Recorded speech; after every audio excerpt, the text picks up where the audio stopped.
Guys, most welcome. आप अगर BBA कर रहे हैं तो ये वीडियो आपके काम का है, क्योंकि आज की इस वीडियो के अंदर मैं डिस्कस करूंगा बीबीए के सेमेस्टर फर्स्ट के सिलेबस को। इसके अलावा ये भी बताऊंगा कि आपकी यूनिवर्सिटी का जो बीबीए सेमेस्टर फर्स्ट का सिलेबस है वो इससे मैच करेगा या नहीं करेगा, किस तरीके से हमें सिलेबस पता करना होता है। इसके अलावा बहुत सारी चीजें आपको मिलेगी, जानकारी मिलेगी, तो आप इस वीडियो को एंड तक देखना। देखिए, सबसे बात करें अगर पहले भी बीबीए में एडमिशन ले लिया है सर, क्योंकि आगे हम एमबीए करना चाहते हैं, बिल्कुल।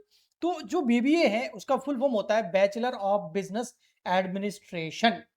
ये जो बीबीए है एफआईए फाइनेंशियल इन्वेस्टमेंट एनालिसिस के अंदर की जाती है, दिल्ली यूनिवर्सिटी के अंदर। आप जहां से भी बीबीए कर रहे हैं, हम मिलकर के डिस्कस जरूर करेंगे कि आपके बीबीए सेमेस्टर फर्स्ट के जो सब्जेक्ट्स हैं और इसके जो सब्जेक्ट्स हैं, क्या उनमें कोई डिफरेंस हो सकता है या सेम हो सकते हैं। चलिए करते हैं स्टार्ट। सबसे पहले बीबीए एफआईए के अंदर कर रहे हो सेमेस्टर फर्स्ट का syllabus as per Delhi university syllabus. तो देखिए, इसमें क्या होता है, आपके सेमेस्टर वाइज एग्जाम होंगे। तो जो फर्स्ट सेमेस्टर है जिसके एग्जाम आपके 6 महीने बाद में होंगे, तो उसमें आपके डीएससी यानी कि जो मेजर सब्जेक्ट होते हैं वो है आपके फाइनेंशियल अकाउंटिंग एंड एनालिसिस। तो एक चीज याद रखना, ओनली फाइनेंशियल अकाउंटिंग नहीं है आपकी, आपके फाइनेंशियल अकाउंटिंग के साथ साथ एनालिसिस भी वर्ड जोड़ा हुआ है, जो थोड़ा सा फाइनेंशियल अकाउंटिंग को अलग ले जाएगा अगर हम बीकॉम से कंपैरिजन करें। क्योंकि बीकॉम के अंदर भी फाइनेंशियल अकाउंटिंग सब्जेक्ट होता है, बीबीए में भी फाइनेंशियल अकाउंटिंग सब्जेक्ट है, लेकिन साथ में एनालिसिस भी डाला हुआ है। अगर आपके ओनली लिखा हुआ है फाइनेंशियल अकाउंटिंग ही है, तो फिर जो बीकॉम वाला है वो और आपका बीबीए का फाइनेंशियल अकाउंटिंग सेम रहेगा। लेकिन अगर एनालिसिस वर्ड है तो थोड़ा सा इसमें चेंज होता है। लास्ट वाली यूनिट जो है, जैसे 5 यूनिट होती है आपको पता है, तो लास्ट वाली यूनिट में काफी चेंजेस देखने को मिलते हैं जो हम डिस्कस करेंगे। ओके, नेक्स्ट सेकंड सब्जेक्ट इसमें जो है आपका माइक्रो इकोनॉमिक्स है, और थर्ड है स्टैटिक्स फॉर बिजनेस डिसीजन। तो ये तो हो गए आपके मेजर सब्जेक्ट, मेन सब्जेक्ट जो आपको अच्छे से प्रिपेयर करने हैं। इसके अलावा कुछ जेनरिक सब्जेक्ट जो आपके होते हैं उनकी यहां पर लिस्ट दे रखी है। फंडामेंटल्स ऑफ फाइनेंशियल मैनेजमेंट एक ये है, फिर आता है आपका फंडामेंटल्स ऑफ स्टॉक ट्रेडिंग, एक ये भी है। देखो, मैंने सबके आगे नंबर 1 लगा रहा हूं। Essential of financial investment, emerging banking and financial services, economic legislations. Sir एक एक क्यों लगा रहे हो, ऐसे क्यों नहीं लगाते 1 2 3 4 5? अरे भाई, रीजन ये है कि ये सारे सब्जेक्ट नहीं पढ़ने हैं, इसमें से कुछ सब्जेक्ट आपको 1 या 2 सब्जेक्ट चूज करने as per your university requirement. Okay, but इतने सारे सब्जेक्ट्स हैं तो आप मुझे ये जरूर बताना, ये आपका काम है कि इनमें से ये तो आपको पढ़ना ही है जो मेन है, बट ये वाले जो सब्जेक्ट है जी जो है, इनमें से आपने कौन सा सब्जेक्ट चूज किया है, ताकि उसके अकॉर्डिंग जो है मैं इस चैनल पर क्लासेस ला सकूं आपके लिए। ओके, सो आप बताना सब्जेक्ट का नाम जो आपको यहां पर दिख रहे हैं कि आपने जीई के अंदर कौन सा सब्जेक्ट चूज किया है, क्योंकि मेजर सब्जेक्ट तो आपको तीनों ही पढ़ने पड़ेंगे। ओके जी, तो मेजर सब्जेक्ट के सिलेबस के ऊपर आऊं मैं आपको, ये semester second, third, fourth, fifth, six, seventh, eight जो भी आपके सेमेस्टर है उनका है, लेकिन उस पर हम नहीं जाएंगे, क्योंकि भैया पहले हमारे सेमेस्टर 1 के एग्जाम होंगे। वो जब एग्जाम हम क्लियर कर लेंगे उसके बाद सेमेस्टर सेकंड की सोचेंगे ना, अब भी क्यों सोचेंगे। ओके, ठीक। सो सेमेस्टर फर्स्ट के सिलेबस को देखूं फाइनेंशियल अकाउंटिंग के, तो ये बिल्कुल बीकॉम के जैसा दिखेगा आपको। देखो, फाइनेंशियल अकाउंटिंग में तो बिल्कुल बीकॉम के जैसा ही है, लेकिन एनालिसिस वर्ड जोड़ने से थोड़ा अलग कैसे हो जाता है। अगर फाइनेंशियल अकाउंटिंग ही है तो फिर भैया ये सब आपको देखने को मिलेगा यूनिट 1 के अंदर। आपको पूरा introduction of financial accounting, basic concept, conventions, entity, ये जो कॉन्सेप्ट है सारे आ जाएंगे। फिर इक्वेशंस आ जाएगी अकाउंटिंग, फिर एसेट, लायबिलिटी, रेवेन्यू, एक्सपेंसेस क्या होते हैं, capital expenditure, revenue expenditure, deferred revenue expenditure, capital receipt, revenue receipt, nature of accounts, rule of debit and credit जिनको हम गोल्डन रूल बोलते हैं, या ट्रेडिशनल रूल भी होते हैं इसमें। फिर जनरल एंट्रीज आ जाएगी, लेजर अकाउंट्स आ जाएंगे, एंड इसके अलावा प्रिपरेशन ऑफ ट्रायल बैलेंस। ये पूरा basic level of financial accounting होता है, वो है। उसके बाद में यहां खेल स्टार्ट होता है जब आपको प्रिपेयर करने होते हैं फाइनेंशियल स्टेटमेंट। उसमें हम ट्रेडिंग अकाउंट, पीएनएल अकाउंट और बैलेंस शीट बनाते हैं, वो बिल्कुल फाइनेंशियल अकाउंटिंग का एक पार्ट होता है।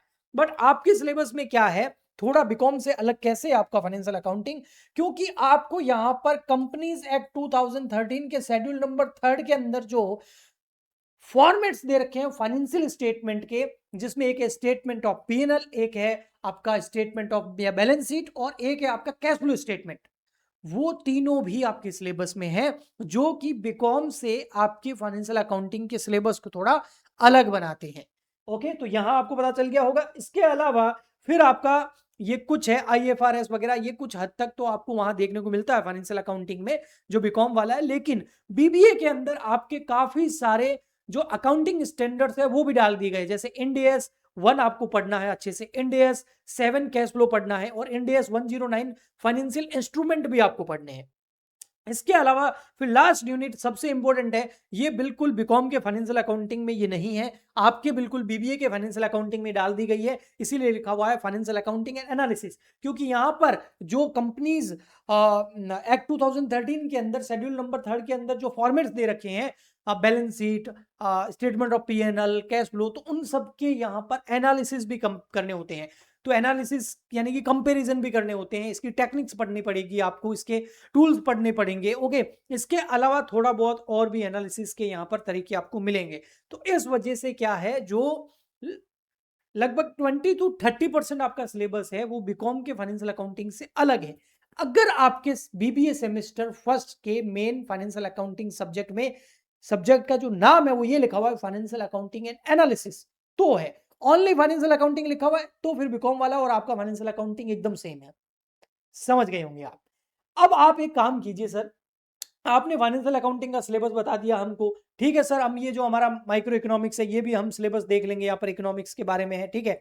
इसके अलावा फिर हमारा आता है यहाँ पर जो स्टैटिस्टिक्स है, जिसमें आपका सेंट्रल टेंडेंसी आ जाता है ना, data and descriptive analysis, correlation and regression आ जाता है, random variable analysis, introduction to estimations, है ना, तो ये सब आपके सिलेबस में आ जाते हैं। ओके, अब सर ये तो आपने दिल्ली यूनिवर्सिटी का बीबीए का सिलेबस बताया सेमेस्टर फर्स्ट का। अगर आप किसी और यूनिवर्सिटी से बीबीए कर रहे हैं, तो आप उस यूनिवर्सिटी की वेबसाइट पे जाइए, वहां पर आपको ऊपर जो टैब्स दिखेंगे बहुत सारे, उसमें से एक टैब दिखेगा आपको एकेडमिक का या स्टूडेंट कॉर्नर, कहीं एकेडमिक्स लिखा होता है, कहीं स्टूडेंट कॉर्नर लिखा होता है। उस पर जब आप क्लिक करेंगे ना, तो बहुत सारे नीचे ऑप्शन आएंगे, उसमें एक ऑप्शन आपको सिलेबस का 100% मिलेगा। जैसे आप सिलेबस के ऑप्शन पे क्लिक करेंगे तो वहां पर बहुत सारे सिलेबस दे रखे होंगे, आपको बीए के सिलेबस मिल जाएंगे, बीकॉम के मिल जाएंगे, आपको बीबीए के मिल जाएंगे, एमकॉम के मिल जाएंगे, एमबीए के मिल जाएंगे, जो जो साइंस से रिलेटेड भी बहुत सारे बीएससी वगैरह के मिल जाएंगे। बट आपको जो कॉमर्स स्ट्रीम है उसमें जो बीबीए है उसके सिलेबस को ओपन कर लेना है, और वहां पर आपको सेमेस्टर फर्स्ट के सब्जेक्ट नेम पता चल जाएंगे।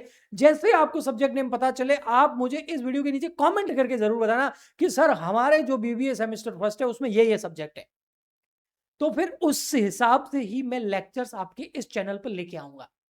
तो आई होप आप समझ गए होंगे कि ये चैनल केवल मेरे, मुझे तो आपको लेक्चर्स रिकॉर्ड करके डालने हैं, लेकिन कौन से लेक्चर्स, कौन से सब्जेक्ट के, कौन से चैप्टर्स के डालने हैं वो आप पे डिपेंड करता है, क्योंकि आप ही मुझे बताओगे। क्योंकि इंडिया में बहुत सारी यूनिवर्सिटीज है ना, तो इससे मुझे भी काफी आइडिया हो जाएगा कि भैया मेन जो सब्जेक्ट्स है हर यूनिवर्सिटी में ये कॉमन है, उनको हम पहले करेंगे, ताकि सभी स्टूडेंट्स को उससे बेनिफिट मिल सके। सो आई होप आपको अच्छे से समझ में आ गया होगा। प्लीज कमेंट जरूर करना, चैनल को सब्सक्राइब तो करना ही है, एंड इस वीडियो को लाइक करना है, शेयर करना अपने फ्रेंड्स के साथ जो बीबीए कर रहे हैं। हम मिलते हैं ऐसे ही किसी नए नेक्स्ट लेक्चर में। आज के लिए इतना ही, तब तक के लिए goodbye and thank you.